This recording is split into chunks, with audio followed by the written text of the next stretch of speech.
Here it is, man. It's another Friday, another opportunity to get together and record the experience that is known as the Ball Hawk Sports Talk. We are in the building, and the Ball Hawk Sports Talk is where sports, business, and entertainment collide. We do it one way and one way only: rough, rugged, and raw. Today's episode is going by the title of It Goes By Fast.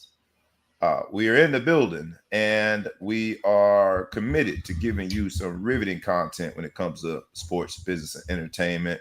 So, no further ado, we're gonna get into it, boys and girls. Yeah, here are our handsome faces. Be prepared. Make sure that you put on your seatbelt. Make sure that you have your coffee poured nice and hot, nice tall mug, and be ready for the experience that is known as the Ball Hawk Sports Talk. So no further ado, let's go. Wake up, wake up, wake up, and stay woke. Because this is the Ball Hawk Sports Talk with your boy, B. Brown, ESQ, a.k.a. the Ball Hog, a.k.a. the Mouth of the South. This is the place where sports, business, and entertainment collide. And we're going to give it to you rough, rugged, and raw. So come get you a spoonful, like some grits with butter and salt. You know how we do it in the South, y'all. Make sure you do not get caught in your feelings. Strap on your seatbelt and enjoy the ride.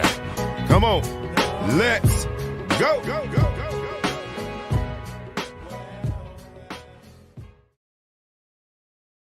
Once again, it's on. Once again, it's on. I get the distinction, the honor, the pleasure to be on this microphone and be able to do so with the man, the myth, the legend. Thou shall be intergalactically known and respected as. When you say it with some reverence. Say it with some bass in your voice. Say it with some respect. He's from the Middle Coast. He is the Big Flow Shows in the building. What's up, brother? Hey, good. I just want to make sure we're clear, man. I mean, even though I'm intergalactically known and respected, I am a U.S. citizen, so I stay off my lawn, man. I don't want y'all coming over here talking about. I'm gonna add that galaxy. Yeah. You know what I'm saying? This my passport is blue. U.S. You're straight up USA. Born and raised. Give us free.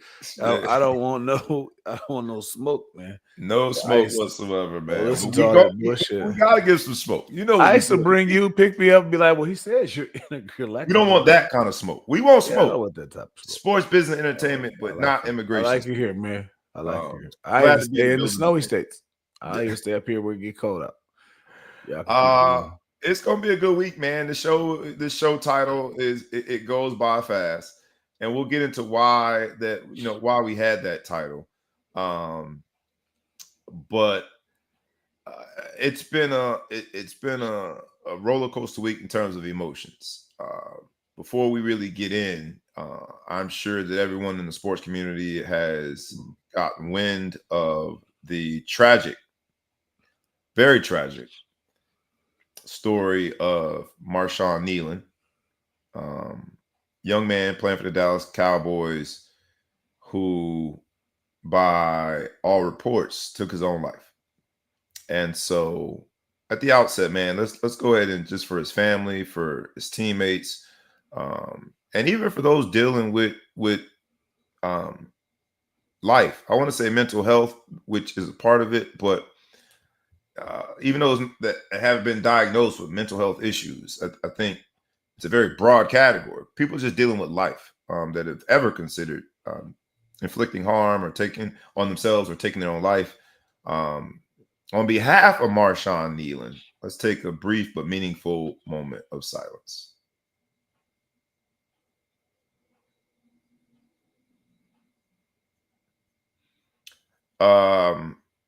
The reason that this show is going by the title of It Goes By Fast is Marshawn Kneeland, in the comment section or in the caption of his old Western Michigan high school coach. Western Michigan is not a high school. Western Michigan college coach commented on a picture of the coach surrounded by some of his players after attending like a position. You know, we used to do that. Go to your position group. They do dinner. So he said, basically enjoy this because it goes by fast. Eerie words on this side of the tragic news, but very pointed words when it comes to life, very pointed words when it comes to sports. And we're going to use that to be very pointed words for this show. Before we hop into Marshawn Kneeland, every week I've got some tales of the youth sports world. So the most current tale after we won our championship this Saturday. Before we go, let me ask: were the police involved? The parent police were involved because there are some, but the actual police. Was anyone harmed or injured during this transaction? Feelings were harmed and injured. Relationships were harmed and injured. No one was physically harmed or injured. Are you still allowed in every location that you were allowed in last week? Not necessarily. I might not be welcomed into some people's homes because I responded. So they probably won't invite me back into their house. Okay. Based upon your answers, proceed. Proceed. Based upon your answers. Let me check those boxes before we proceed. We just want to make sure because you never know. This thing might be, this is in cyberspace forever. A lot of downloads. We just want to Stays forever. So quick backdrop, man. Funny story. And I make light of it now because the Marshawn Kneeland story tells us really, it gives us a real glimpse into like our problems aren't really that problematic. Our challenges, we can overcome them. The dust-ups that we have, the arguments that we have, that tragedy puts those things in perspective. So with very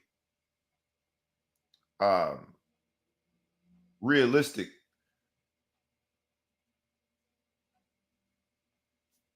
I don't want to call it. I have now had to frame this situation from the weekend, and it's much easier to frame knowing that Marshawn Kneeland tragedy happened. So I'll give you this.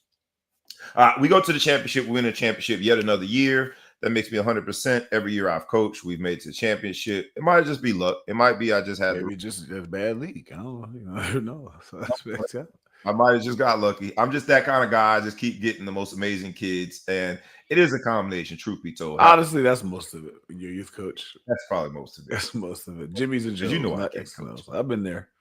But truth be told, it's like, it's 100%, man. Every year I've been to the championship. I haven't won the championship every year, but I've been to the championship literally 100% of the years that I have coached. So you got a little LeBron James in you, is what you're talking about. You're more LeBron James than you are Michael Jordan, is what you're trying to say. Yes, I would say that. I have not won every year. More Marv Levy, is what you're trying to say.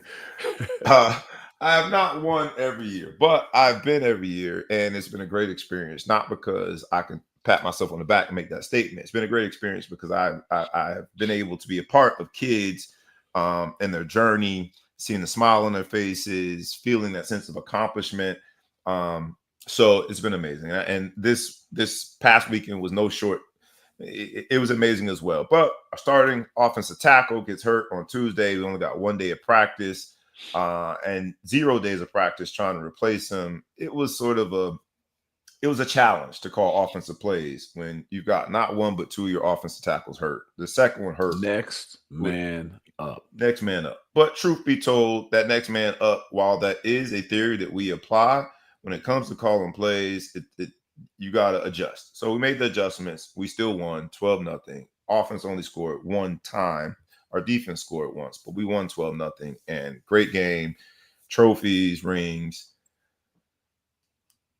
It should be celebrated somehow, some way. It was put into the parent chat.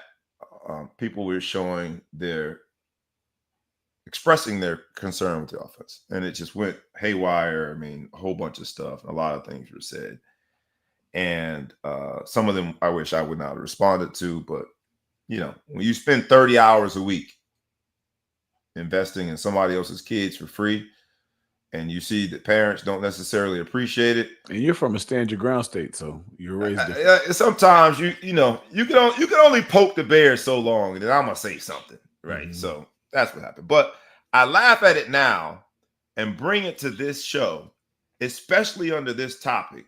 It goes by fast because the reality is, in all of those years of making the championship with all of those teams, with the various groups of kids in different programs from different socioeconomic backgrounds, from different levels in terms of sophistication and quality of players, from different levels of commitment. Right now, I'm in a program where all these kids are going to camps and all that. They're committed. I've coached in programs that people just happen to be walking by the park that day. It's like, what are they doing out there? Okay, let me go play football.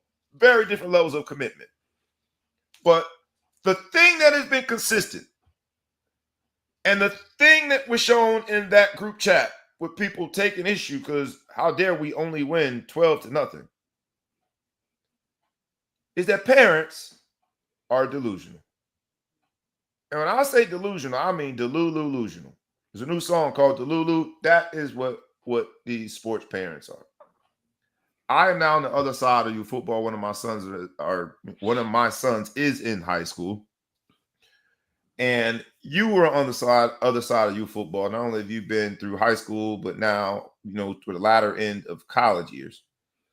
And I bring that here today in this episode of It Goes By Fast because who better than you to comment on the delusional parents?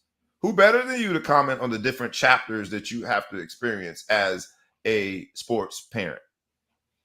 And I want to do so not because I want to throw up two special fingers, one on each hand that happen to be in the middle of my hand to the parents that had something to say.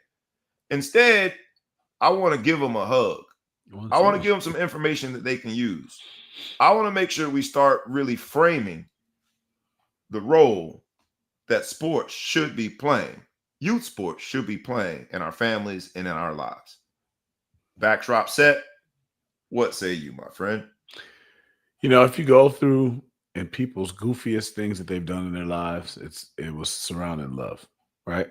Fair. I once worked with a guy who dressed up in a frog costume to propose to his now wife of probably 30 years on campus. I know he wished he could get it back because he wanted to get it back 25 years ago when I heard the story. He wished he could take it back, but he was in love, Love make you do some things, boy. What is it? Van Gogh, one of them dudes cut off his ear and sent it to somebody. Yeah, love. Because he was in love, right? You've got two boys, and I know there's nothing on earth you love more than those two boys. Nothing more, baby. Maybe they could compete with your late mother, God rest her soul. Yes, but we got to keep score to the end of the game and figure out who won because the love is there. It's unbelievable. Amen. So what made me, I did 9 years of coaching. I coached baseball, football, basketball. I had no business coaching baseball, wrestling. What else did I coach? I think that's about it. But that's at least two sports too many, right? But at least one thing we did not lack is craziness. Yeah. And I start to think, does reproducing naturally make you crazy? And I say no. So I think the situation is that you're in love, right? And when you're in love, you see things crazily. Some people have jealous love, and everyone loves differently. That's the thing that's interesting. Sometimes when we go back to relationships, you have a jealous lover, you have an over generous lover, you have a lover that takes abuse because they love somebody, they take abuse, they take all these different things. And again, all these crazy things we've all seen people do, whatever, it's all the common theme is someone was in love. Yeah. When you love your child, especially your oldest child, for those, please listen to the entire soundbite. Not just soundbite, but the entire thing is the oldest child love is different because you've never loved a child before like that. Right. So if I go back and I look at how serious I took it, my son was in kindergarten. I used to film the games. I used to go and scout the other kindergarten teams with a tripod, videotape it, break the film down, understand who their best players were so that the kid I love and his teammates would be prepared to destroy this other kindergarten child. Oh, right? Yeah. Yeah. And I'm so ashamed when I go to games, when I think about it. Sometimes I leave because the memories of myself are so terrible that I want to go home. You think about how mad you get, how many times people almost fought, the coaches almost get into fights and do whatever. I've had stories of coaches, of parents text messages, back, I don't know how they do it in Jersey, but until the kids get to a certain age, your coach is on the field. You know what I mean? Like you Yep, line they a do it little like that here too. lineman up. Yeah. Yep. We've had text messages sent, not actually to me, but to other coaches. You just subbed the linebacker. Why wasn't that my son you subbed in during the game? Like, you know what I'm saying? Like, I've had a parent cuss me out because we have minimum plays here. You got to get 8 plays. And we had some weird anomaly game where we managed to have the ball all but 6 plays and somehow also managed not to score. I was never an offensive coordinator, so that's a shot at the coach that if he's listening, he's going to know it's a shot at him. Seek his pedigree. So, damn, you called my name. Go ahead. He deserves that. Although, congratulations, though. He won conference this year and he won a playoff game, but you couldn't score and you had all the ball, but all but 6 plays in the game. And I had a coach mad because his son that was a starting corner, and I mean mad, cussing me out. Yeah. With like real life anger. Real cuss words, cussing me out. And how old are these kids? Probably in first, maybe second. Maybe second grade. Great, yeah. Got it. And his son didn't get his 8 plays, even though we only had 6 plays on defense, and his son was my starting corner. No understanding for the fact that somehow I couldn't manufacture 2 more defensive plays, but he's ready to kill everybody. Yeah. So, but I go back and I just say, like, because of the level of craziness and everything he's doing, whatever, people love their kid and they don't understand, especially the oldest kid. They don't understand that this is meaningless. The older you get, I started realizing it was meaningless when I would see my son play high school football with a couple kids. And I said, do you remember when you guys played together as kids? And they'd be like, nah. If you don't remember this human being, you definitely don't remember the plays I taught you. Y'all was on the same team. Or y'all this is a whole human being. And we only had about 18 people on the team. You don't remember him? You don't remember him? No. I don't remember the dude. You know what I mean? Yeah. So that's the way. So you got to just brush it off with a grain of salt. And I used to have a statement: all parents suck, and those that suck just don't suck yet. Because you put kids in a situation when everything's clear when your son is balling and getting stuff, and everyone's got the grade. Right. Oh, everything's fantastic. Yeah. And these parents are crazy, and they do whatever. And then the next season, people catch up to their kid, and their kid doesn't play as well as before. They are just as bad, if not worse, than the kid was before, because it can happen to me. My kid isn't the one that should sit out. I'm the stud. So it's not their fault. They're all good people. And look, I'm coaching at 12U year where it's the highest participation rate. Some of the kids are finally, getting their early puberty changes, and some kids aren't. And so you see the kids that were dominant and balled out, they struggled the 12U year. But this is my second go around. Now, my first go around, to your point, first child, and please, for those who are watching the live audience, like we ask you every week, we ask humbly, please comment, like, share, tag a friend, tag a foe, tag anyone that you know, and please subscribe to the YouTube channel and to the podcast. And specific to this topic, weigh in. What's the craziest thing that you have seen or heard when it comes to these youth sports? But this particular group, right, you start seeing that the gap is closing. And in certain cases, the dominance has completely eroded. And there's no way that your child can be to blame for that. It has to be the adult in close proximity. And what is blowing my mind is the previous week in the playoffs, although the team wasn't as good, we scored 30 points.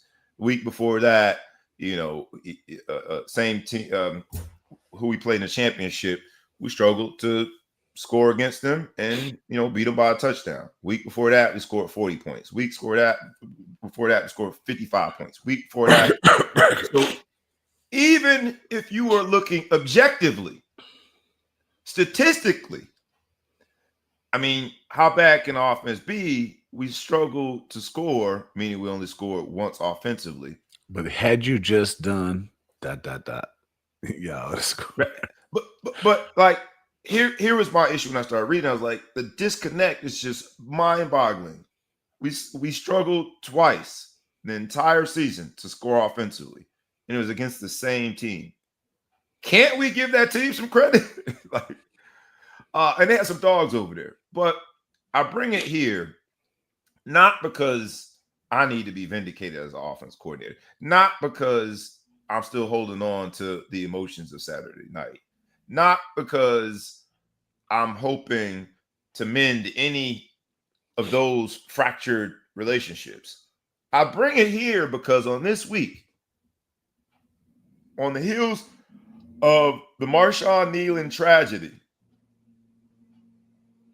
I start understanding that the groundwork laid for some of the challenges, mental issue challenges, the groundwork laid for some of the identity crisis problems that athletes have is in these years.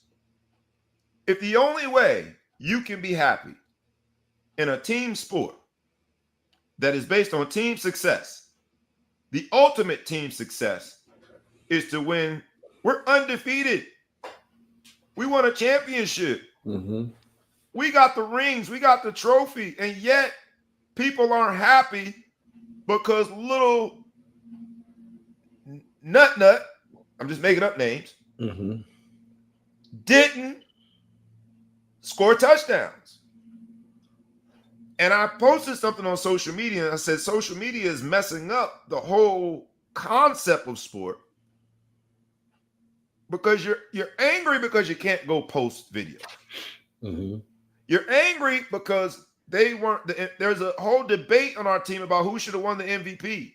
They gave away a Scholastic Award to a kid that got all straight A's. There's a big debate as to why did that kid get it. I think my kid might be a better student.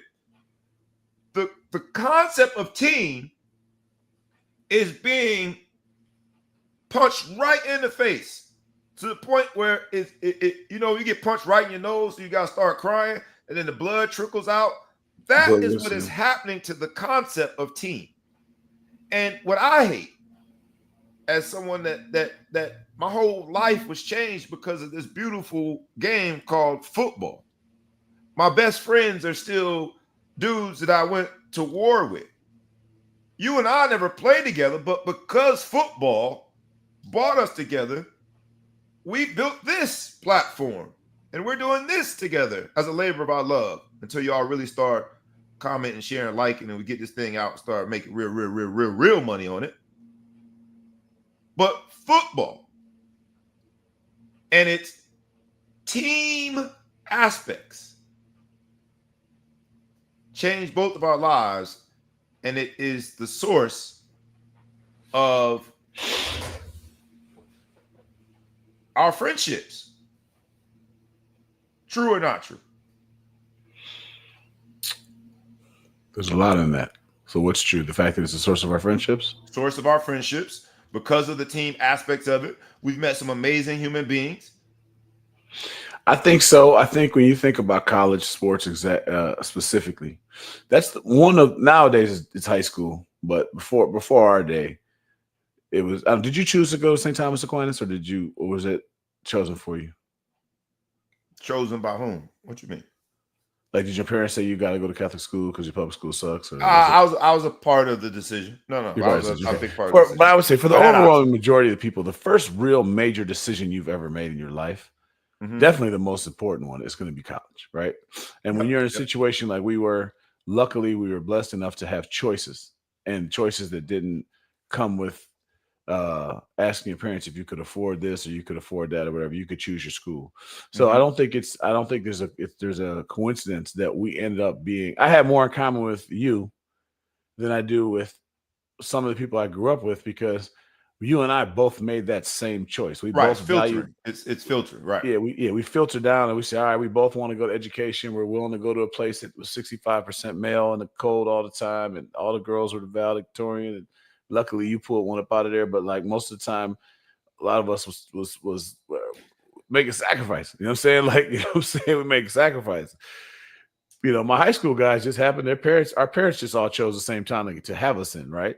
And I love my Evanston folks, and I'm definitely very Evanston in how I've been raised. But you know, there's a difference there. So I do think that. And then we suffered through a lot. And I think when you suffer through something, the bonds are greater than anything else. When you guys have been through the trenches and the grind of all the, all the stories, you know what I mean? You create, who do you love the most? The people who you got the most stories with, right? The most outlandish, crazy stuff. So yeah, I do think that bond is fantastic there. But Yeah, and I only say that because look, we didn't go to school together, but we both are very connected to our teammates, right? Mm-hmm. So fast forward this week, you hear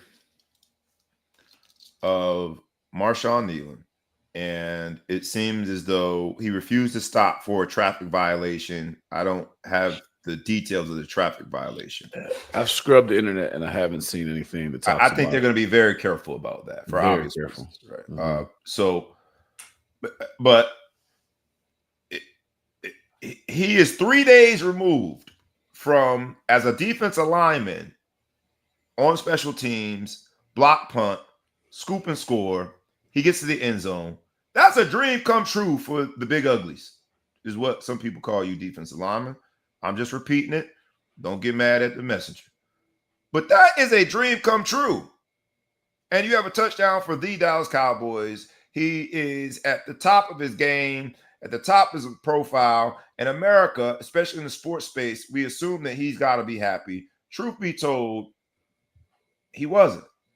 Mm-hmm. He's a year removed from his mother dying. He wore his mom's ashes around his neck. He was crying for help in plain sight. And our social norms of happy told us that how can he not be happy? And I think that I give the story of youth football. I give the story of parents not being just as much of a part of our crisis identity as anybody else.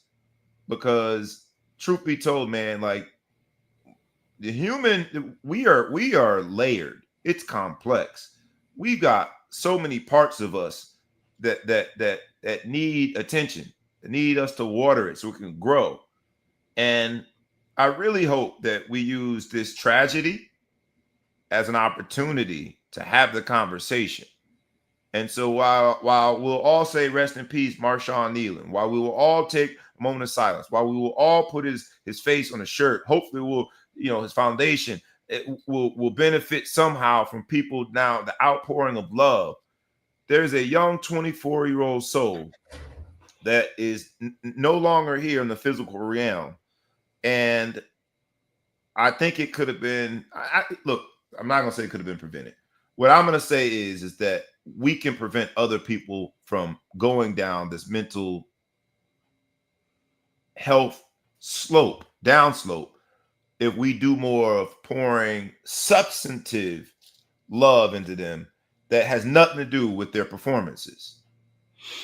Suicide is one of those interesting things to me that like we all scramble for answers because, if I were to kill you,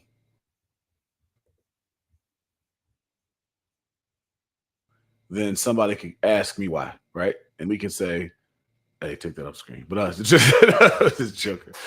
Oh, Mark coached you? I want some of them stories. Mark didn't coach me. He just been around me. Mark been around me. He's older than me, so he's been around me. We're going to bring you on the show, Mark. Get ready for it.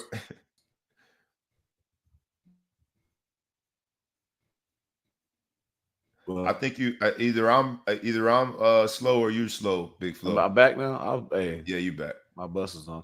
But at the end of the day, we scramble for answers and we can't get them, and that's what kills it. I should use a word, but that's what makes it the most I got what you're saying. Is because we're just like wondering, like why? Like you look at like other, call it crimes, right? Tragedies and stuff, and you can tell yourself like you were in that situation and this is what you did.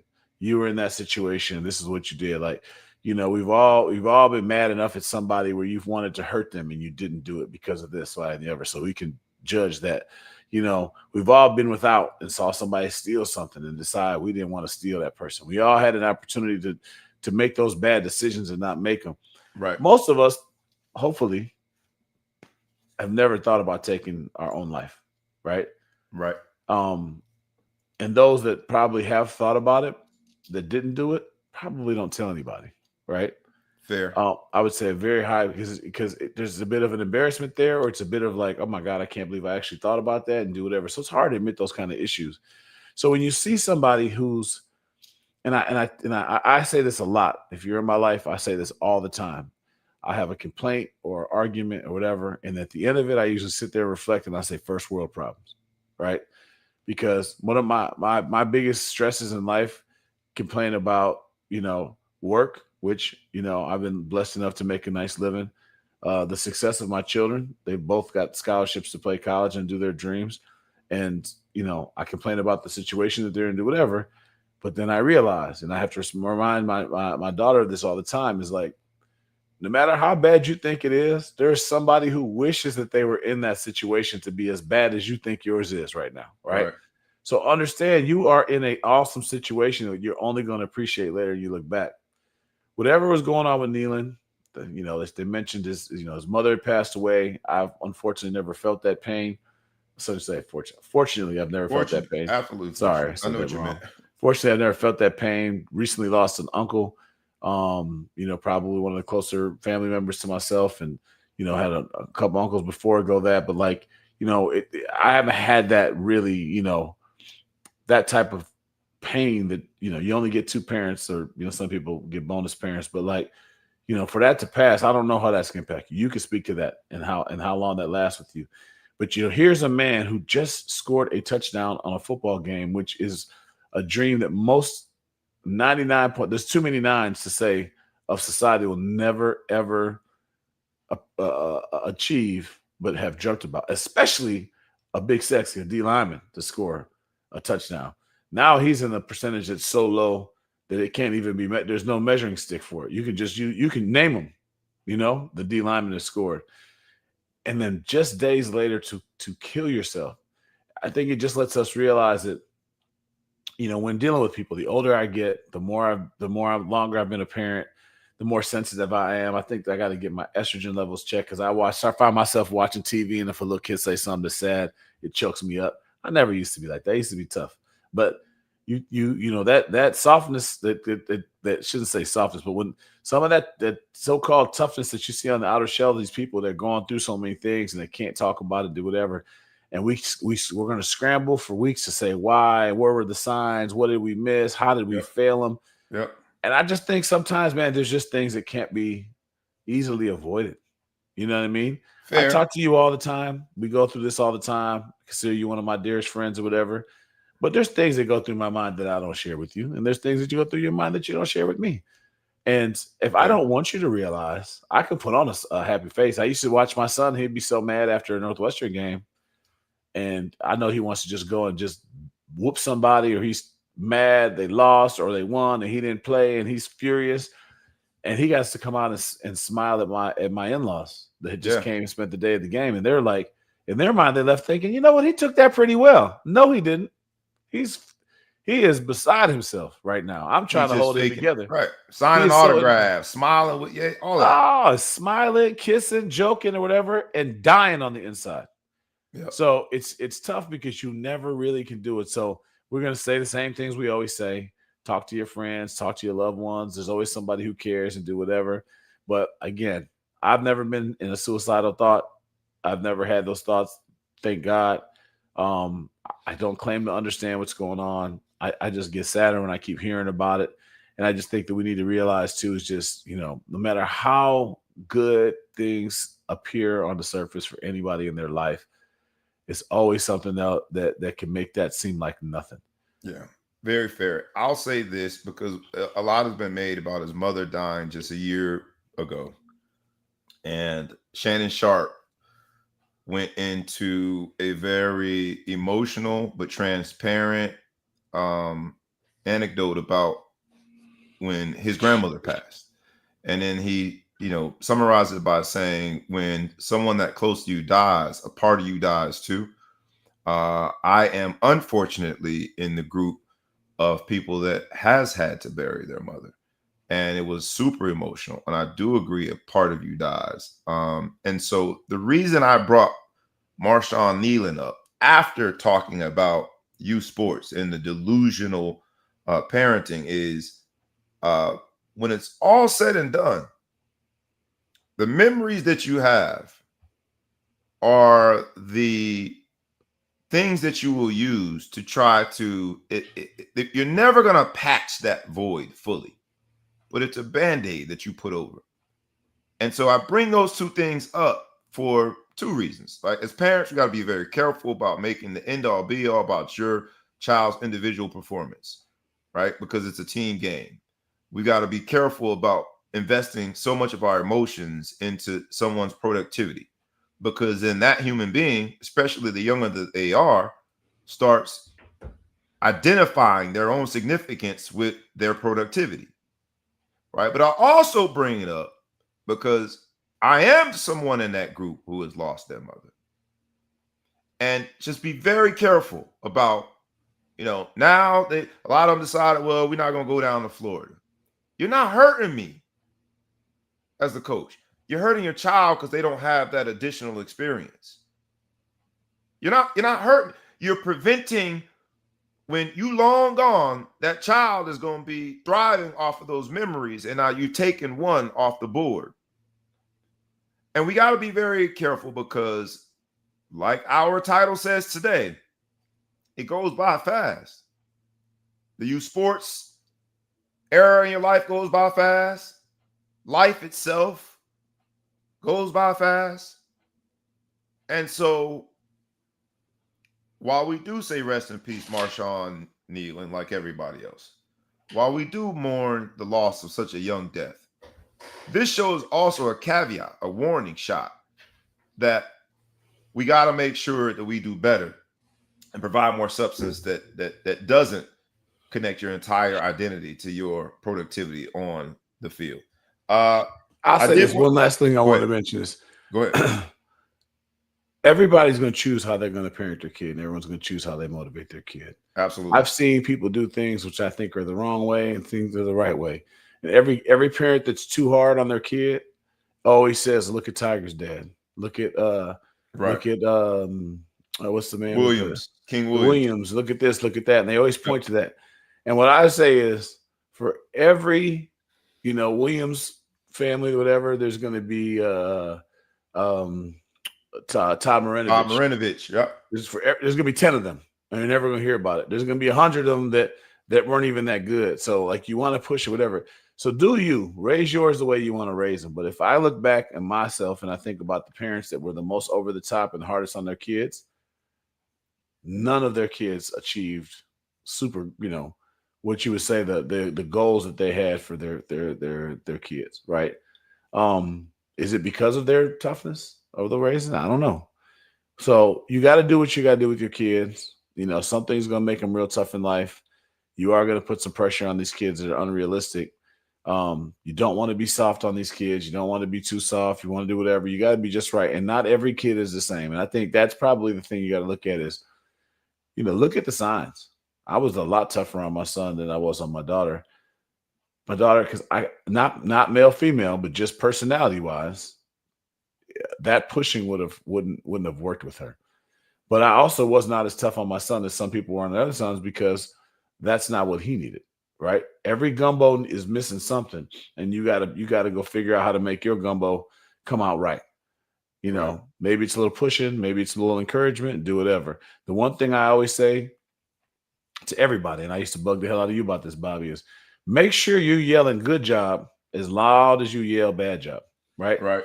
Because we all played in college for Lou Holtz, and he's a much greater accomplished sports person than I'll ever be. He knows a lot more than I'll ever be. But we all know there was a lot of people that were so scared to mess up that they didn't reach their potential. Because he was more likely to tell you that you sucked than he was to tell you that you did good, right? Right. And so, think about that. Raise your kid the way you feel like raising it. Don't raise it the way Reggie Freeman tells you to do it. But everything affects the outcome of the gumbo. That's all I'm saying.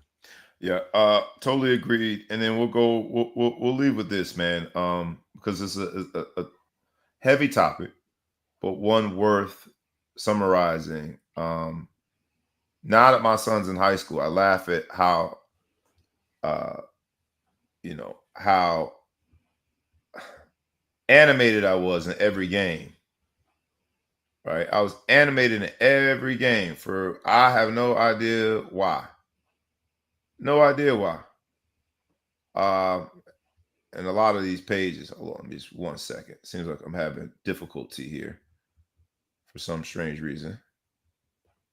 Technical difficulties here. Your light bill seems a little suspect, but besides that, it's right. Yeah, no, it says looks like we're in different parts of the world. I am like super bright, and you are yeah, in witness the protection. lighting is not my biggest issue. I think we're having issues with a few of the feeds for some I keep strange getting reason. those things too. Yeah. Yeah, so it keeps popping up. But either way, the show must go on.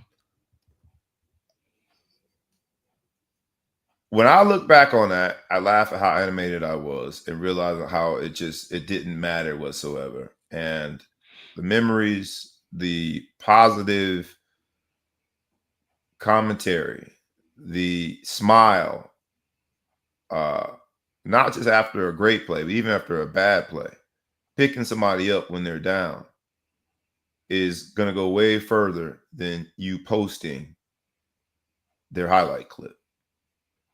You add what we deal with in this show a lot, because this is where sports, business, and entertainment collide. You add this commercialization of sport, name, image, and likeness, the potential windfall of cash, and you looking at a 7-year-old like he's a ATM, like he's some form of deferred investment. And when it's all said and done, as we say, rest in peace, Marshawn Kneeland, one last time in this show. Cherish the things of substance, because those are the things that you hold on to. I did want to talk, and we'll lighten it up a little bit, but somehow, some way, my cousin and them, Antonio Brown is in the news again for all the wrong reasons. He was extradited for attempted murder. He was in Dubai and had to be flown back to the U.S. He'll be tried for attempted murder. It is, for him, it'll be second-degree attempted murder, which is a first-degree felony, mandatory minimum sentence of 10 years, and the fall from greatness. This Hall of Fame career has been sullied. It has been just completely damaged by his issues post-career. A lot of people have acknowledged that it looks like the erratic behavior seems as though he has some form of CTE, again, mental health. But if you think it's just how great he was on the field, in this episode of the Ball Hog Sports Talk, going by the title of It Goes By Fast, it just takes a few erratic situations where we all will remember how he ran off the field in New York, right? Playing the Jets while he was still playing for the Buccaneers, ironically, the same place that he was extradited to before being had to come into New Jersey before being taken down to Florida. It goes by fast, man. None of us are set at a certain position in life. We've got to continue feeding positive things into our lives in order to get good things from it. So for his sake, I don't know him, although we share a last name. I hope that the legal process is at least fair to him. But just another tragic story of how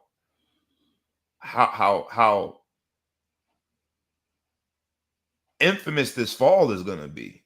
Fall from greatness has just been astounding when it comes to AB. I don't know if you had any comment one way or another with AB before we hop on, man. I didn't realize. I saw the video when he got into that fight. It looked like he got jumped to me. He was so scared that when his security guard tried to pull him out of it, he ended up throwing the security guard down and kicking him in the stomach. So you think it's sort of a fight or flight situation in there? Like, yeah, I mean, like, okay, I've never been jumped, but like, if you're in a situation where like AB's not big, he's a great football player, but he's not like a big guy. You know what I mean? I guess bigger than the average human being walking around. But what is he, like 5'10", like 180? No, I think he's like 6'1". Is he that big? Yeah. Anyway, he's not some huge dude. He's not like a D lineman that just can just wreck shop. He can be got. He can be. So if you're in a situation, who knows what brought it up? Maybe he started it. Maybe he didn't. Who knows? The little video clip that you can see out there, you can obviously see he is in a survival mode. If that everyone's fair, he again, his security that's with him he throws him down and kicks him. He obviously didn't do that thinking that's a security guard. He's just trying to get around. Now, from what the reports are saying, that he grabbed someone's gun and he shot. Who knows what the mood was at that point? Was that anger or whatever? Oh, you're right. I'm sorry. 5'10". He's not 6'1". Yeah, I thought he was 5'10". I thought he was a smaller DB. Not a huge guy. I didn't see the whole video. I'm totally speculating here. I do think that, just through my own life experiences and seeing what's going on, that there's a lot of people don't really understand, like, when you're in a weird state of mind, like what you would do. Everyone has the comfort of being at home, reading the article with a cup of coffee, sitting in their robe or, their comfortable clothing and doing it and passing judgment and doing whatever. I don't know what happens if you get jumped by a bunch of people and they're all around surrounding you. Do you shoot at somebody? Supposedly he didn't hit anybody though, right? He did not. I think he shot into a crowd, at someone, but into an area that was crowded enough that that's a very dangerous proposition to shoot in that direction. Yes. Yeah, reckless and does whatever. So, yeah. When you get a gun, the first day says you're responsible for every bullet that comes out of it. When you steal a gun, I think that makes it even worse. Yeah. That you shouldn't be out there busting anybody. But look, if he was trying to kill somebody and the facts say it's unjustified, then he deserves anything he's going to get. Yeah. I'm glad nobody was injured. Same. Yeah. So it's just charges at this point. No one was injured. I'm glad that didn't happen, but it is it's a scary situation. It seems like he's been spiraling, but like sometimes the stories make it worse. Like you're not doing well, and society's talking about you even worse, and you're not the right person for that to be able to handle that in the first place. Right. So the piles on and piles on. So he's already a little crazy, and then we're driving him more crazy, and then he adds into the crazy, and then we drive him more crazy. I mean, the guy was hiding in Dubai. Like who knows what he was doing. I can't believe he lasted 5 months in Dubai. He didn't do anything that would make those people want to come. Do you think Dubai told the U.S. come get him? Or do you think that they found him in Dubai? I don't know. Man, I don't know what exactly is going on with AB. And I don't know how it came to be, but I just say it's sad, and it really fits into this particular show, this particular topic. It goes by fast because you put someone on a pedestal. At some point, you think statistically what he was doing on that field, you put him on a pedestal. And so you said that he's been spiraling, and the spiraling is that much more astounding because of just how high we put our athletes up on the pedestal. Right. Notice I said Hall of Fame career. There's these things that we think about that have nothing to do with someone's internal clock or what's happening between their ears, their mental health, their mental well-being. And so while it is very astounding to see the spiral, truth be told, maybe he never deserved, just as a person, not as a player, as a person, maybe he never deserved to be on the pedestal. And so it goes by faster, right? Like you were the darling of the media. They liked covering you. You were entertaining, right? This is the Ball Hog Sports Show, where sports, business, and entertainment collide. The sports part is you can't deny his career. The business part, because you can't deny his career, he got paid handsomely. The entertainment part, to be honest, made him a little more of a household name because he was so entertaining. And so that's why the spiraling seems to be just he's falling fast. But I'm hoping for his sake that there are people in his corner that are helping him deal with whatever he's dealing with. And from a legal standpoint, I can just hope that the process itself treats him fair and the outcome is consistent with a fair legal judicial process. That's all I got with Antonio Brown. If you were a betting man, which I know you not to be, I happen to be one, would you bet that there's a good outcome at the end of the... Yeah, I think because of the video, because of the apparent fear, because no one was harmed physically, while a lot of people are harmed psychologically, to hear a gunshot that harms you psychologically. But because of those things, I think he survives this version of his issues with the law. That's what I bet. What'd you bet? How are you handicapping it? I think that there's a cumulative effect where the societal pressure thinks this man is crazy. After seeing the video, for them to charge him with attempted murder is a little bit much, in my opinion. Reckless use of a firearm. I don't know what you want to call it since nobody was hit. Now, I wasn't in the crowd. So if he shot towards me and I was in the crowd, or one of my loved ones in the crowd, I'd have a different opinion. So let me be fair with that. But I do think what happens is society comes out to get you. I think OJ got thrown in jail for a long time for taking his own stuff back from somebody because they couldn't get him on something else. P. Diddy got sentenced to 4 years for what he got convicted of was nothing. Prostitution. No one in the history of the world has ever been convicted of 4 years in prison for hiring a male prostitute. Never in the history of the universe, right? But they put him 4 years. So I think you get this public pressure. And we're in a different realm society, not to get too political, but we are in a different society right now where people want blood from certain people. And I don't want to turn this into a racial thing because he's deserved most, if not all, the criticism that he's gotten, regardless of his color or race. But this is a bad time to be acting like that because people are getting tired of what they consider to be privileged athletes and privileged people.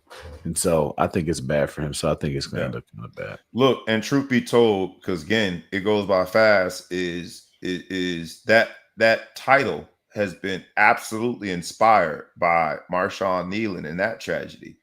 I'm assuming that at this point, with all of the erratic behavior that Antonio Brown has displayed over the several years, that there are people around him who also, in fear of him being in danger of or being a danger to himself. And so I just hope the best outcome for him, his family, and most importantly, that the process from a judicial standpoint is a fair one. I did want to at least talk about, because there's another guy who was arrested from a routine traffic stop. We talked about, Marshawn Kneeland, how the air quote traffic stop and his decision not to stop prompted was the domino effect that led to where we got to. Tony Allen, he was in the passenger seat. He and the driver were being pulled over for improper lane change. When pulled over, the officers get what they called a whiff of marijuana. They search the car. They find marijuana and cocaine. Tony Allen in the police dash cam is basically like having like a emotional reaction, which you can understand. He's like, man, I was just at home. They were supposed to send me a black car. They're being cheap, so I get in the car with this guy to go to record a podcast of all things. What I will say before we move on is the driver, William Hatton. He's like, man, I just met this dude a few days ago. He just picked me up. And the car was all messy. So I'm like, what is Tony Allen doing in his car? It really does. In Arkansas, he was pulled over and arrested. It really does look like he just got a ride from this guy to a podcast. But William Hatton, the driver, did not dime him out.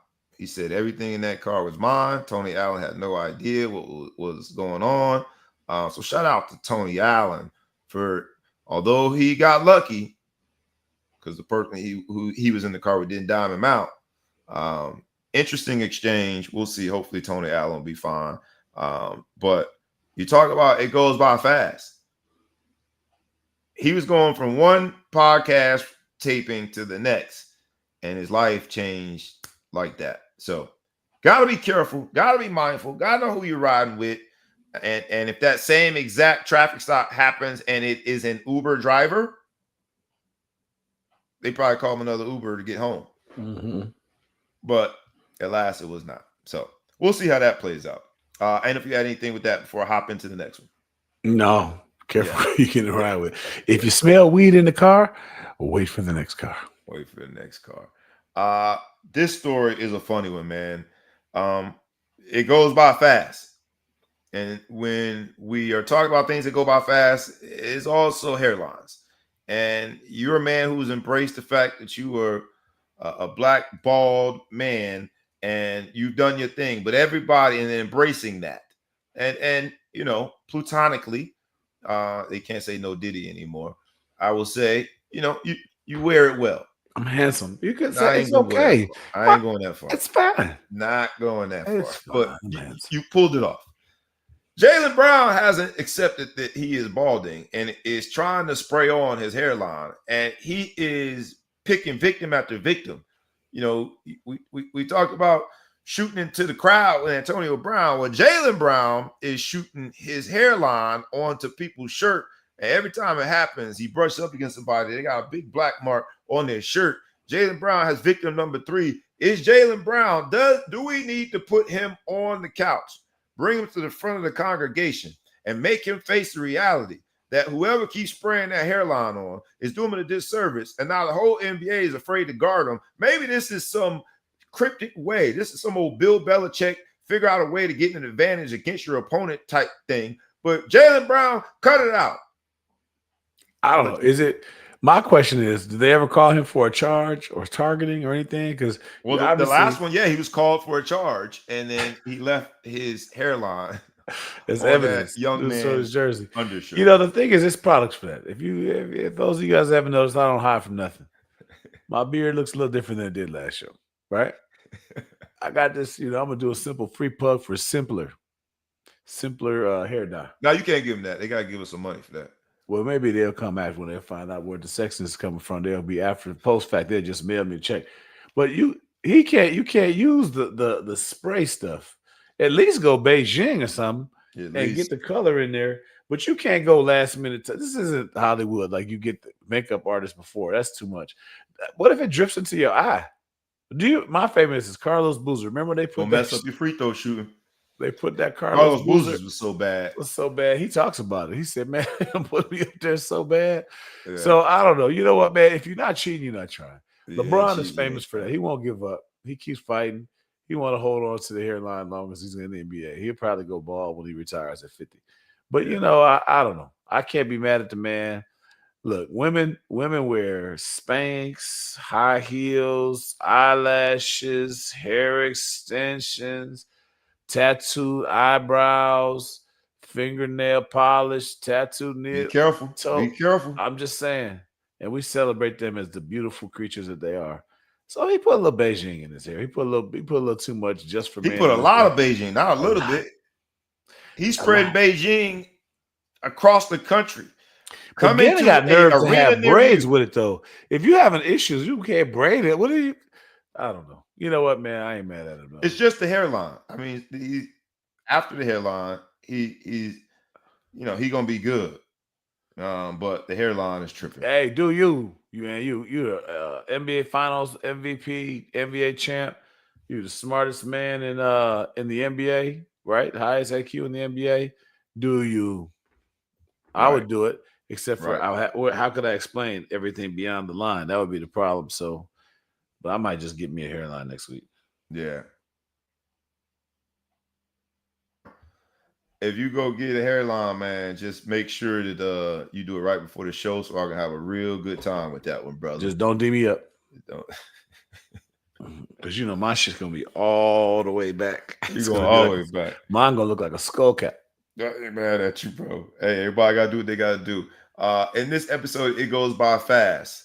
You could be literally described as potentially one of the best ever on Monday. And by Tuesday, if things go bad, you could be called a bust. Sauce Gardner has been deemed to have too much sauce in New York. He has been traded to the Indianapolis Colts.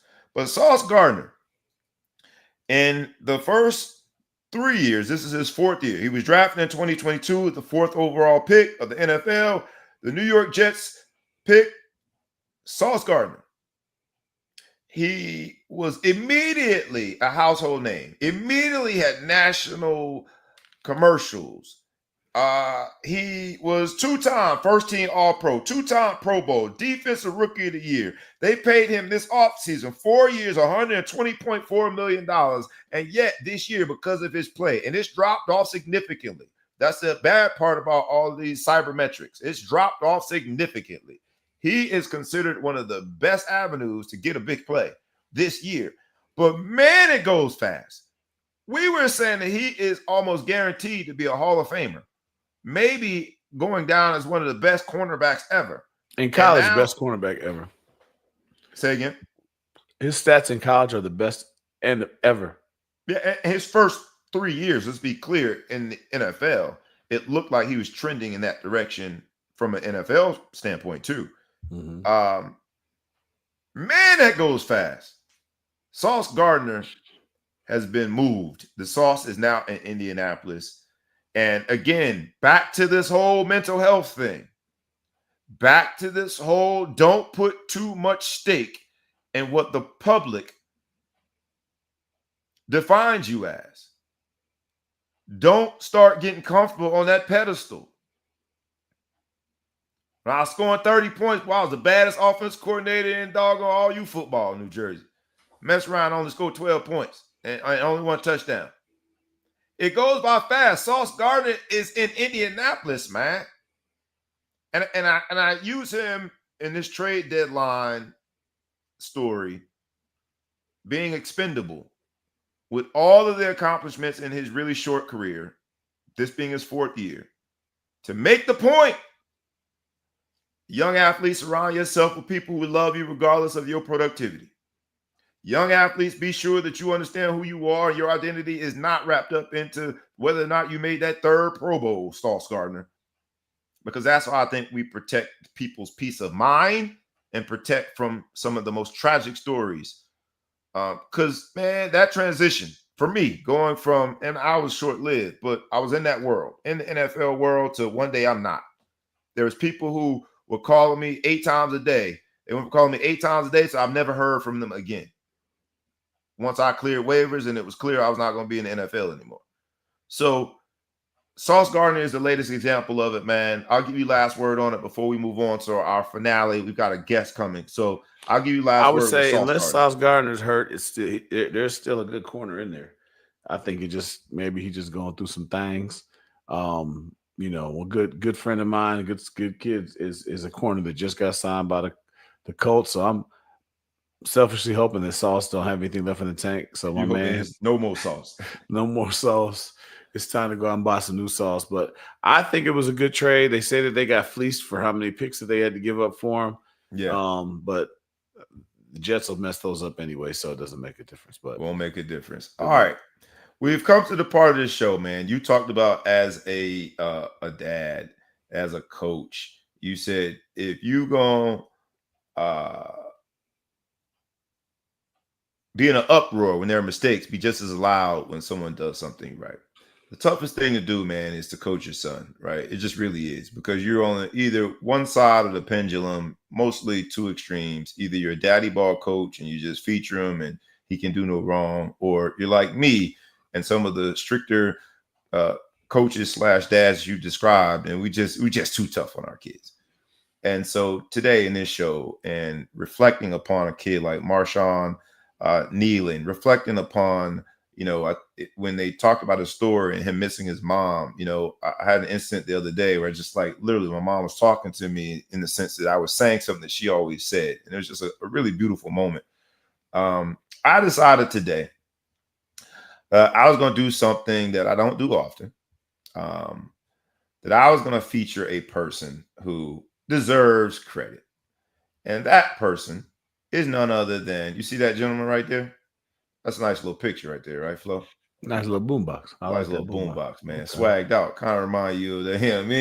Your boy boy right here, right? Bigger than him, so he can't hold it on his shoulder. You're supposed to show him to hold it on his shoulder, but it looked on his shoulder. I wasn't over there, man. I was over there talking to parents and trying to diffuse the situation, and a part of my 30+ hours per week of sacrifice. The toughest part about being a coach, honestly, is at the end of the day, like the same people that you spend all that time doing practice plans literally on a daily basis and game plans, they give you their natural butt to kiss. That'd be the toughest part about coaching.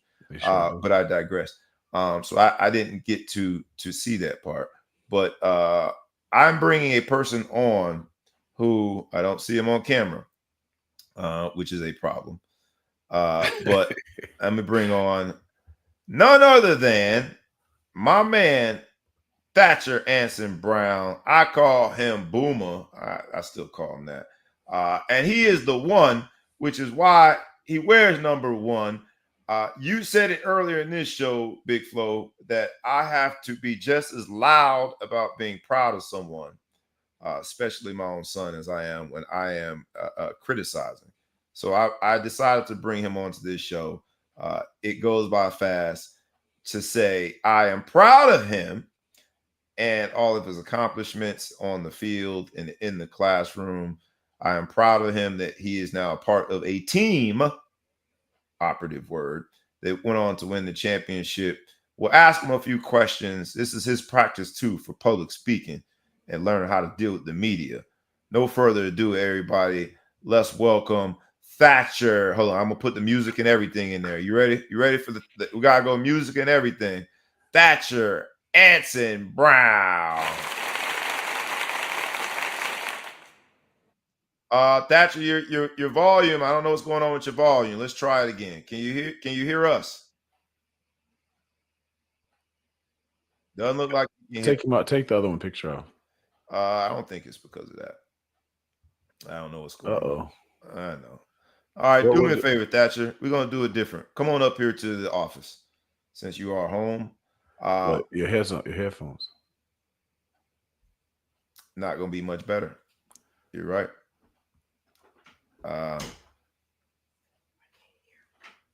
Let me see your device. This is how you guys, this is what we do. You know, sometimes you got to go out there. You got to teach the kids early. Don't touch nothing. That when they tell you don't touch nothing, it literally was working 2 seconds ago. Don't look at nothing. Do whatever. But they just get to touching stuff. They do get to touching. I don't know why it's not working now, Thatcher. Try to turn on your sound. My heart is in the right place. If we can't pull this off this week, we'll pull it off another week. Next week. I will say while he's figuring out the sound of it, which literally makes no sense. It just worked an hour ago. The video game, he was touching. He's out there. It literally makes no sense. But it goes to the frustration sometimes of being dad. I will say this is I wanted to bring him on and celebrate his accomplishments and try to do so in a way that's a healthier form of being a coach / dad. On this episode of It Goes By Fast, because when it's all said and done, when I'm an old man and all of the kids that I've coached over the years are telling stories about crazy Coach Bobby, there are 2 people, really 3, but whatever. When it comes to your spouse, they always have to share you and sacrifice. You go to work every day. But when it comes to your kids, right, when you are doing it the right way as a coach and you're giving your knowledge and expertise, you're giving your time and you're really trying to develop kids, the kids that probably sacrifice the most are your own. They don't get to have dad. Mm-hmm. They don't get to have the mentoring. They don't get to have the hug on the football field. My son only calls me dad, right? Mm-hmm. No, excuse me, never calls me dad, only calls me Coach Bobby, right? I got a story for you that I'll tell you, and that's hopefully this is back fixed with Thatcher because I just see they pop back up. Yeah. This is the decision when I decided that I was going to stop coaching my son after the youth and let him be a high school player without me coaching, without me getting on the staff. Mm-hmm. We were playing against the receiver for Notre Dame now, number 2. What's his name? You put me on the spot. Number 2 is that. Number 0 is the lacrosse player. I just transferred from Wisconsin. I can't transfer from where? Wisconsin. And he was the big kid. I don't know. No, little kid. Slot. Anyway, I can't remember his name right now. It was another transfer to big kid. Anyway, go ahead. We were playing against him as youth football team. So he played for Homewood Flossmoor Junior Vikings. We always battled those guys. It was 0-0 in the game, 6-0 in the game. They're driving down to score. He may have been the one with the ball, actually. And we get a big hit and a big fumble. Boom, we win the game. Now, I made a point to never stare at my son during the game. So he played defensive end for me, but I paid attention to everybody else. He played quarterback. I paid attention to the line and everybody else because I didn't want to be a daddy ball guy. So we're so excited. We win this game 6-0, conference champs as always. Do whatever we got to go do. And we get in the car. And I said, Reg, who made that big hit to get the fumble to win the game? And he was like, me. He's like, man, I felt so bad that I spent so much time trying not to look at him. Right. And he was so disappointed that I had to ask that question after he makes his big hit to win the game. And I didn't even realize it. And I said, you know what? When I get to high school, I'm going to sit in the stands. I'm going to stare at him and nobody else and not pay attention. So anyway, that's my whole thing. Where sometimes when your coach, your coach is your kid is on your team, he gets the least of your love. Yeah. So, Thatcher, are you back? Can you hear us? Welcome back, Thatcher Anson Brown, who I call Boomer, the one. What's up, Thatcher? What's up? How you doing? I'm good, man. You see that picture on the screen? Yes. You know who that kid is holding the boombox? That's me. With the smoke behind him, looking really cool, wearing number 1, as in the one. You know who that kid is? Yes. Who's that? That's me.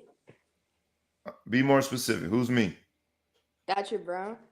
I gotta disagree with you. I would describe that young man as my superhero. I love you. You do a phenomenal job sacrificing dad. When you're on the football field, what do you call me? Coach Bobby. And I know, like Uncle Reg, Uncle Flo just said, sometimes I don't give you your flowers in real time, meaning I don't give you the praise that you should probably get when you make a play that other dads get to do with their kids, because I am Coach Bobby. So today on this show, it goes by fast because you're getting to the end of you football. Dad's getting old. I decided to bring you on and tell you in front of everybody how proud I am of you, that you guys as a team won a championship, but you individually do a phenomenal job sharing me. Do I spend a lot of time doing practice plans, writing up plays? Always. Picking up kids, getting equipment ready, staying after. And that entire time I'm doing that, you are, I think, a champion because you share me with other people's kids. And I want to tell you from the bottom of my heart, thank you. And I love you. And I notice you out there making plays. I know I only give you about 1 target a game as your dad, because if I did any more than that, he said you would drop the rest of the passes. Don't try to be all tough now. He said he only could throw to you once because 2 catches gives you too many opportunities to drop the ball. So talk to me. What's it like having your daddy as a coach? He's a great coach. He knows his stuff. He definitely doesn't daddy ball, and he's passionate. He's always working on his plays. He's always talking to parents, and he's a great coach. That's good. Now, when you get mad at the coach, do you complain to the coach's wife or to your mother? What do you do to file your complaints against the coach? The coach's mother. The coach's mother. My mother. Yeah, the mom. You gotta tell your mama. That's what you're doing it right. You're figuring it out. The way to a man is through his woman. That's how you got to do it. So, do you feel? Are you looking forward to the day that you get to play for new coaches, or do you think that? Or do you wish your dad could coach you off through high school? I wish my dad could coach me all through high school because I know that's a coach I could trust and he knows what he's talking about. Somebody's trying to hit you up for some gifts this weekend. You just want to play the video game all weekend. Do you think do you think now your brother is a very accomplished athlete as well? Right. I hear about you guys all the time. All jokes aside, if I talk to your dad, for an hour, 45 minutes is about you guys. The pride that he has in you. And I'm glad he came out here publicly to tell you this, but the pride he has in you is way more than you probably ever could imagine. And it's well deserved from what I understand. Again, he married right. You are a very good example of marrying right, because your mom was a monster athlete in college. She probably doesn't talk about it because she's humble. But I said I got the good end of the stick. You got the good end of the stick. You got all the good genes and none of the bad ones, whatever. So that's how it worked out. Do you feel like there's any differences in how he coached your brother and he coaches you? No, not really. He coaches everybody the same. That's fantastic. So is football your main sport? Football is my favorite sport, yes. What other sports do you play? I play basketball and track. Yeah. We already established that you can't hoop, though. Me and you talked about that in the car. You Do you can't guard think, me. huh? You can't guard me. I can't guard anybody, so that's not really saying much. You got to set a higher bar. I'm 300 plus. I can't guard anybody. So you better shoot jumpers, though, because I get more than – there's no ref. It's more than 5 fouls. So you want to make that skills, you probably should just shoot the jumper on me and do whatever. So what makes football your favorite sport? Football is always. I've just always loved football because there's contact and it's just something I could play freely, and it's always been a natural sport that I've always loved. Like I've always loved watching football, playing football for fun. It's just always been my favorite sport. Wonderful. So you're a receiver on offense. So what do you play on defense? Corner. Corner. What do you prefer? Receiver. I like receiver. Give me the damn ball. I know. Give me the damn ball. I'm just going to tell you to embrace both sides of the ball because my son is a receiver and a lot of things got to go right. They had to have you in the game. They got to call the play. The O-line has to block for the quarterback. He has to choose you in the read. They have to give you the play that's going to go best against the read. The ball's got to be nice. You got to hope that you got the DB right and make the catch. Do it. That's lots. Defense. And oh, by the way, you forgot one, Reg. We gotta hope it's not a windy day. Gotta hope it's not a windy day. We gotta hope that they can't stop that they can stop the run. Because if they can't stop the run, we're gonna run the ball every time. I know I'm venting a little bit. I'm sitting on your couch right now with my feet up, but I'm just saying, defense. All they gotta do is have you out there. That's all they gotta do. Coaches, let me play. The game will come to you, and you got to make your plays. But that's fantastic, man. And you are a very confident kid. He's been telling me that all the time. You sound very, very, very confident when you speak. Your answers are deliberate, and you understand what you're talking about. So it's my pleasure to get to meet you a little bit more on this level. I can't wait to see what the next chapter brings for you. Right. And hold on, I'm gonna tee this question up for the Big Flo Show for you, Uncle Flo. As someone whose son was recruited by everybody, went on to play college football at the position that you play, wide receiver, and continues to play. Big Flo Show for a young budding wide receiver. What advice would you give him in terms of preparation and preparation broadly? I don't know if that's on the field, off the field, however you want to answer it. What would you tell him by way of the experience that you witnessed with your son? What advice would you give this young receiver? So there's a few things. One, obviously, you have a father that played your position, so you can only learn from him and do whatever. So you listen more than you talk. Two, he should never have to bother you to work. Like he should never have to bother you to work. You should be saying, Dad, during COVID, we have a jugs machine in our basement. During COVID, I told my son, whenever you want to use the jugs, let's do it. And he wouldn't say anything to me. He would just walk up to me. He'd do this. And sometimes I used to want to die because I didn't want to get off the couch. But I told myself no matter what, I would do it. But at the end of the day, he did this to me and made me go do jugs with him more often than I could ever say, let's go do jugs. And I think that's really what got him to that next level. So you need to be working without being told to work. And if you don't love the work, if you don't love the grind, if that's not putting it out there, my son used to always say, don't put any of my stuff on social media because I don't want them to know what I'm doing. Like I want to put this work in. So you got to get that work in, that Kobe Bryant Mamba mentality, working before everybody else and doing whatever, because they always say hard work beats talent when talent doesn't work hard. So we know you have the talent. If you add the work hard, that can't be stopped. But you're about to hit that next level, right? In a few years, right now you said you're in 7th grade. 7th grade. 7th grade. Just a few short years, you're going to be in high school. You never know. Freshman year, you can start getting recruited, do whatever. Let your dad focus on all that, and you just have fun and keep playing the game. When I was in school, I put so much pressure on myself every snap of, oh, my God, the colleges are watching. Did I run to the ball? Did I have low? Was I doing this? I let myself stop having fun too early. Go out there and just play free. Like you said before, play free. Have fun, do what you got to go do, and just don't worry about the noise. Let everything else on the side. You're on the spot right now. You're doing a great job. I can tell that you don't have to overly prepare when you're talking to these coaches. You're going to do a fantastic job with that. But have fun with the sport and make sure you're still playing the sport. hit the books. Obviously, I know you're not going to. Nobody in the Brown household is going to be bad with the books. So I know all those things you can take care of.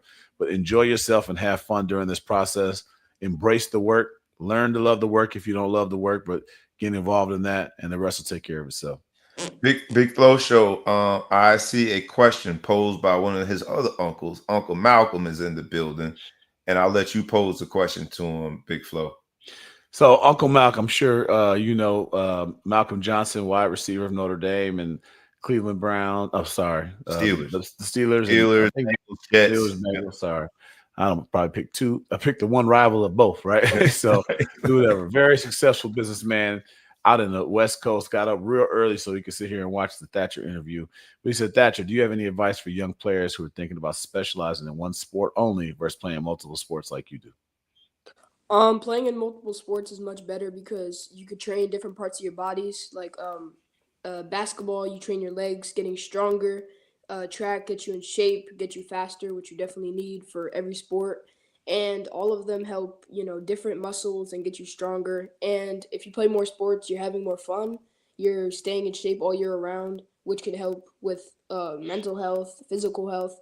So I definitely recommend staying multiple sports.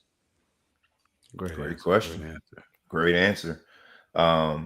I brought you on here, man, and your two uncles have done a phenomenal job navigating the interview. This show is entitled It Goes By Fast.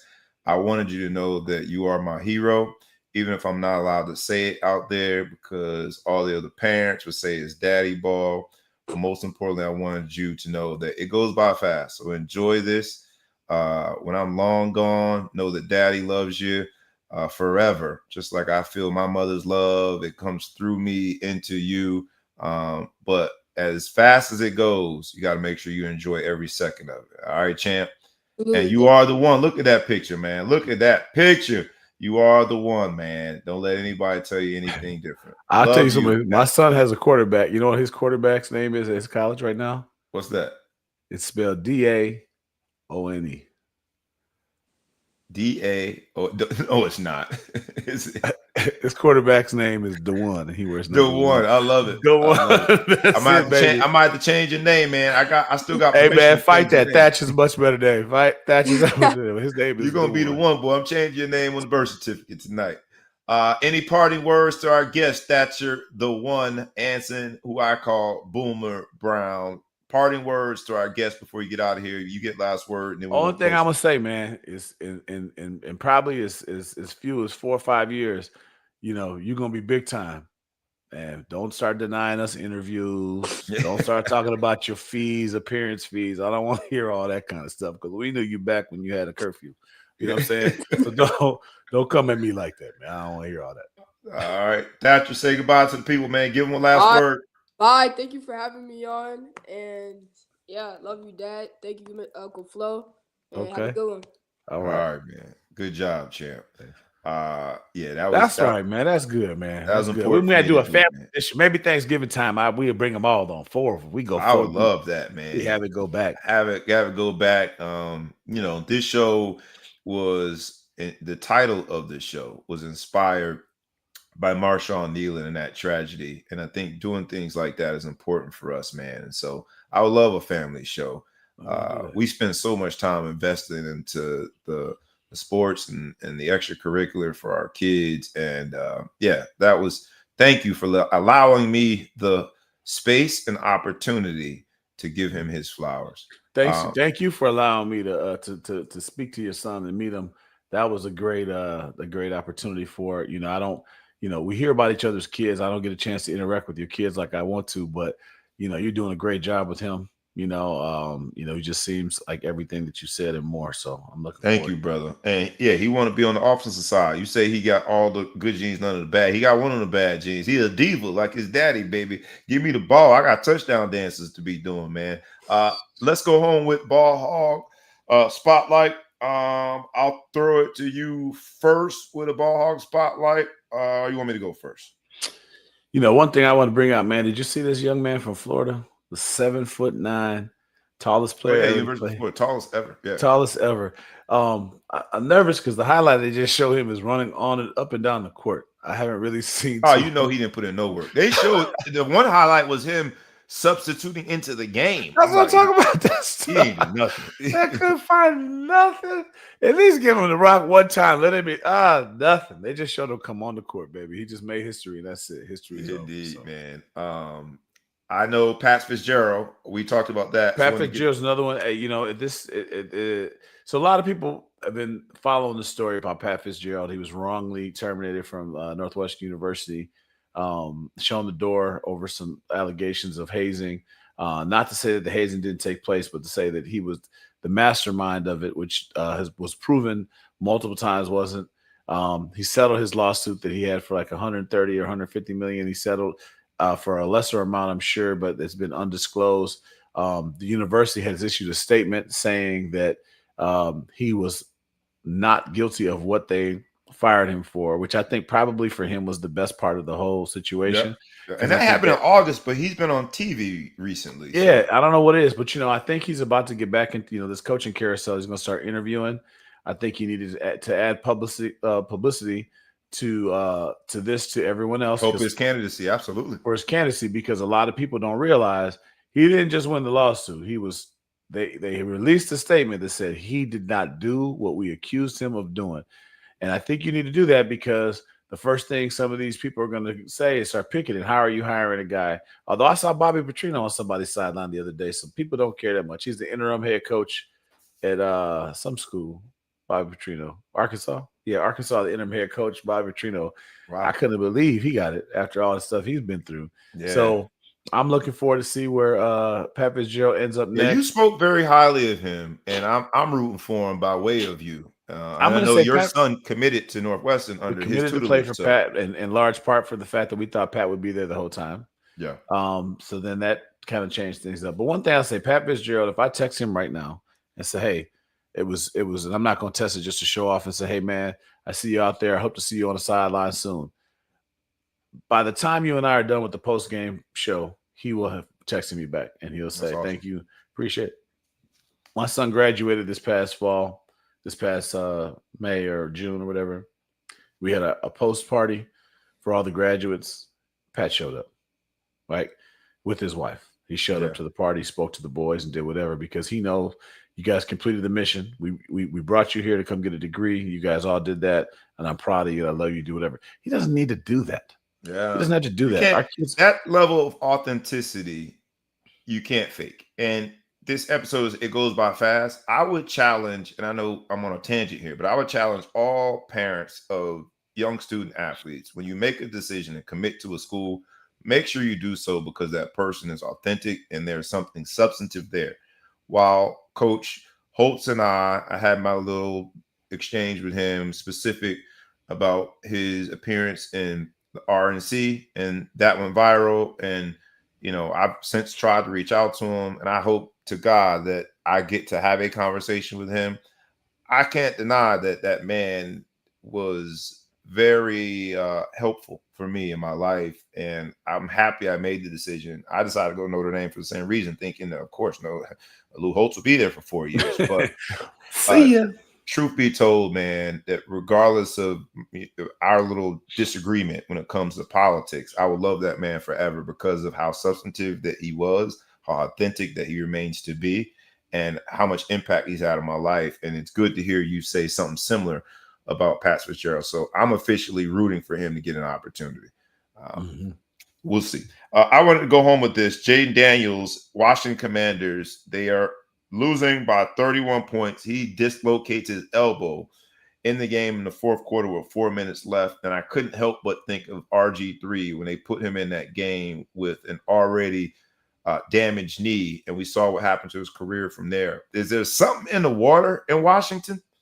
DC? Well, so I hope Jayden Daniels is okay. It was a non-throwing arm, but you down 31 points in the fourth quarter with 4 minutes to go, and he's your franchise guy. Why is he in the game? And running the ball. Come on, man. So we do wish him well, man. But your career also, it goes by fast. So I'm hoping that he recovers from this injury and is able to get the best out of these best years in his career. This has been an amazing show, man. I look.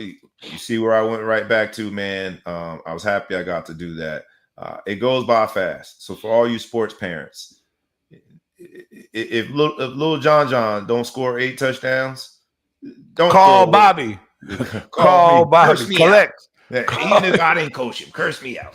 But Collect. it's gonna be okay because it's more about the experience. It's more about little Johnny looking over and seeing a smile on your face. Don't throw away the moment because those moments are what the kids have as memories when we are long gone. Don't throw away the relationships because while people go in these group chats and want to get stuff off their chest and vent, when these high school coaches call me and ask me about kids, they don't ask me how many touchdowns they had in youth football. They just don't do it. They might say how big is he, how fast is he, but the most substantive questions come along the lines of what kind of kid is he? How are the parents? Is he coachable? When you're losing, does he quit? What is his body language like? Those are the questions that these coaches ask. So my warning to everybody in youth sports, it goes by fast. Enjoy it. That's all I have. I'll give you last word before we get out of here, Big Flow Show. What you got, baby? Man, trap game right now. Big trap game in Notre Dame right now, playing against Navy. Got to keep going through. I was telling Is Navy undefeated? Navy's undefeated. One loss, maybe. They must have just lost then. They were undefeated 2 weeks ago. I think they lost last week. It's tough to play Navy. You know what I'm saying? You got to be ready to go. And then I don't know who we have. Say it in your Lou Holtz voice, man. Tough to play Navy. It's damn ass tough to pay Navy's ass. But I just think, I've been telling people if we went out, we're going to play the playoffs. I got some Miami fans out there. Guy Julian Mitchell, I'm going to name you by name. He never has my phone number until Notre Dame has something bad. So good to know that I've only heard from him 3 times in the last 2 years, so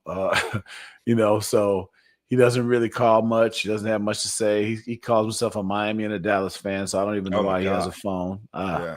But it's got to be painful for him, for Notre Dame to get beat by Miami and then be now behind them in the polls to trick it off. So even when you win, you lose. So God bless Notre Dame. Julian, eat your heart out. Sucks. Now, hopefully Notre Dame wins out and we can do that. And I think we're in that playoffs, baby. We're in the playoffs, baby. You win out, man. You got to lose early, man. You got to manipulate the system. Yeah, we done it 2 years in a row. I'll go out with this, man. Is I said it goes by fast. The mention of Lou Holtz came up, and hopefully I get reconciled. But I'll say publicly, man, I love that man and his impact on my life. So I wanted to put that in the universe too, since his name came up. And then I'm encouraging all parents, man, just invest in the stuff that matters. These pictures came out. They just came out yesterday, which is why I'm using this one. This is the first time that Thatcher saw his picture. But shout out to the team mom, Candy, who got these pictures. It's been, interesting enough, described as a tumultuous season, despite the fact that we're undefeated, only scored on once, won a championship, got rings and trophies. But in this 2025 era of sport, it's never good enough. And I'm okay with that. But I challenge all parents, slow down. It goes by fast. Take these pictures. And it made a lot of the parents smile. And hold on to them, because when it's gone, it's gone. So be sure you enjoy the now. And that's it, man. Been a great show, dude. I appreciate it. Shout out real quick, my godson, Emmett Mosley the 5th. Oh, yeah. 5, 6 of them. I don't know how many Emmett Mosleys are. That's a lot of Emmett Mosley. It's not a rare name anymore. But Emmett Mosley 5th, he was hurt first half of the year, same hamstring kind of situation my son was in. His was even worse tear. He came back. He's been balling. Had a overtime winning touchdown against Mississippi State. Last week, he kind of, I think, pushed himself into the conversation, if not the clear-cut number 1 receiver at Texas, scored a touchdown.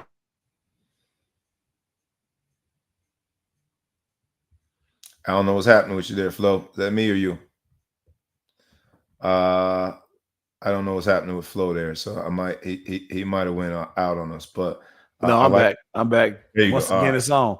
He finds a way to start the season late, but then he catches up and he balls out. So he's having a good season right now for the time he's been there, man. But shout out to him. Shout out to him, man. Represent, man. Again, it goes by fast. I remember when he was a baby. He ain't no baby no more. This is the Ball Hawk Sports Talk. This episode has gone by the title of It Goes Fast. So, amazing show. Always good to be with the Big Flow Show, but always good to remind people of what matters most. This is Ball Sports Talk, with sports, business, and entertainment collide. We had the Big Flow Show in the building. I'm your boy, B Brown, ESQ, aka the Ball Hawk, aka the Mouth of the South, aka Mr. Excessive Celebration, aka Breezy, aka Coach Bobby, aka the Councilman, aka someone trying to slow down because it goes fast. As a parent, as a man, as a friend, remember to enjoy. And with that, we is out. Peace.